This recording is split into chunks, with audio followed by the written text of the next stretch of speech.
Outside the Lines. We're going to talk about how Jorge Masvidal used to fight in people's backyards for $80. George, you're so in over your head that after Saturday night, you won't even be able to get a Strikeforce title shot.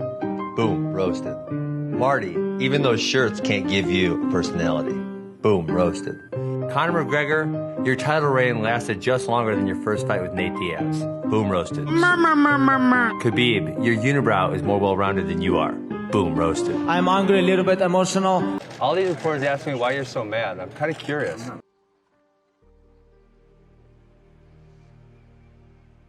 I think he might be even a little racist. Every time a minority says something, he has to ask somebody else, like, hey, what did he say, man? Because I don't understand what he says. So I like pompous, like, obviously you understand me, we're having dialect. Every time I say something, he'll be like, what does he even mean? Does he even speak English? Like, Yo, George, I think I might have not said this in a language that you understand, so let me speak on your terms. I used to remember watching you when you were tough and you fought in Kimbo's backyard for $20. Now you got the biggest money fight in the division, and you're finding all kinds of reasons to be a little... The IHOP was a classy destination choice for your video, and at no point in your incoherent rambling did you even come close to anything that could be considered a rational thought. Data came out and said this morning they're looking to do me and Masvidal. I heard that. I said yes last week. It didn't take me more than 10 seconds to say, of course, George, let's do this. You think you're a gangster? Well, now I'm starting to hear he's getting cold feet. He doesn't want to do it. He doesn't want to fight me because he's scared. George, just tell the people, are you scared? If you're scared, I will move on to somebody else. If you're not scared, June 8th, Chicago, I'm free, you're free, let's do this. It's really simple. What's up, boss? yeah, man, I can't wait. Hey, look at me in the face when you talk to me, though. I said I heard you're pretty tough. Nice. Okay. I can't wait to break your face, baby. Challenge my manhood. I'm right here, baby. We got the head buster. Facts. Oh! The punches weren't really necessary. Maybe They were super necessary. And my job is to hit somebody till the referee pulls me off. So to those people, I would say maybe don't watch them and may go back to soccer. There's not too many people that I've disliked. I have over 50 pro fights, and he's one of them, you know. He talked about my manhood, talked about my culture, my ethnicity. Hello.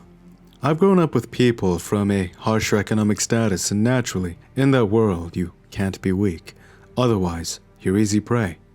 In that world, doing anything you can to survive, many people will do so with shadier practices, and so there isn't really a way they can turn to law enforcement. Thus, if you can't have the law defending you on your side, to be feasible, these people must be respected, and they do so by instilling fear. If there isn't some level of fear for what you are capable of, a rival or someone else might walk all over you. If you're suspected of being weak, it's typically called out verbally through derogatory. Your reputation is slandered, and if you can't do anything to prove otherwise, it gives everyone in that environment the signal that it's okay to walk all over you. And people will. If you're part of that world, even if you aren't making a living through shady practices, but you're part of that world by virtue of being raised there, people will likely walk over anyone they suspect is weak. Thus, that is why slandering words are taken so seriously. In a more ruthless economic area, the hood as many would call it, being raised in that world is perhaps why men like Jorge Masvidal take words so seriously. You quite literally cannot let people say whatever they want, then just let it slide, because if you do, it gives others signal that they can walk all over you. And that's Mother Nature, really, not just humanity.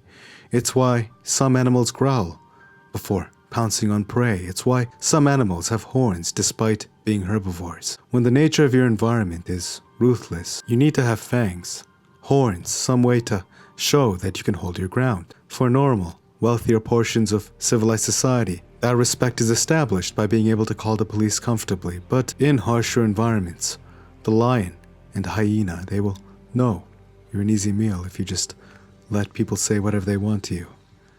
When you understand this, you understand why men like Jorge Masvidal will not let words fly unconditionally. It's perhaps why, when he finished Ben, he was so ruthless about it. He made an example of him and showed him no respect to indicate that this behavior will never be tolerated. It would have likely been different if Ben Askren was respectful throughout. But what happened, I understand. It is what it is. But here's another truth. Ben Askren was a star, a man who made his way quickly to the possibility of a title shot. His words, it was a catalyst to that because it let the world know he actually existed. If Jorge's goal is to not only become a world champion, but also make tons of wealth for his children so that they may get a good education, defeating men who are good at promotion like Ben Askren is a faster way of getting all of that. After all, getting the casual audience's attention is rarely done through merely the intricacies of martial arts alone. Drama, energy, something to talk about, increasing the level of risk by putting your ego on the line. Fighters like Muhammad Ali, Chael Sonnen, Conor McGregor, many individuals have known that taking on more risk in this way has them become a dragon, which naturally help them earn a greater fortune. Many choose to become the dragon, or to attain their wealth, you become a hero by defeating that dragon. That is how you gain a great treasure. Even though Masvidal cannot let words fly due to the harsh world that raised him, there is a lot of good attained from men like Askren. Because if you defeat them, you earn all the hype they have been hoarding for themselves. Understanding this, I personally would have thought it would have been cool showing his finished opponent a little more respect, because it isn't the hood anymore, it's the grand stage. But it is what it is. Thank you, Jorge Masvidal and Ben Askren, for this lesson. If you like more from me, please subscribe and hit the notifications. Thank you if you did. It really does help the channel. Smash the like button if you enjoyed. It's good karma. And until next time.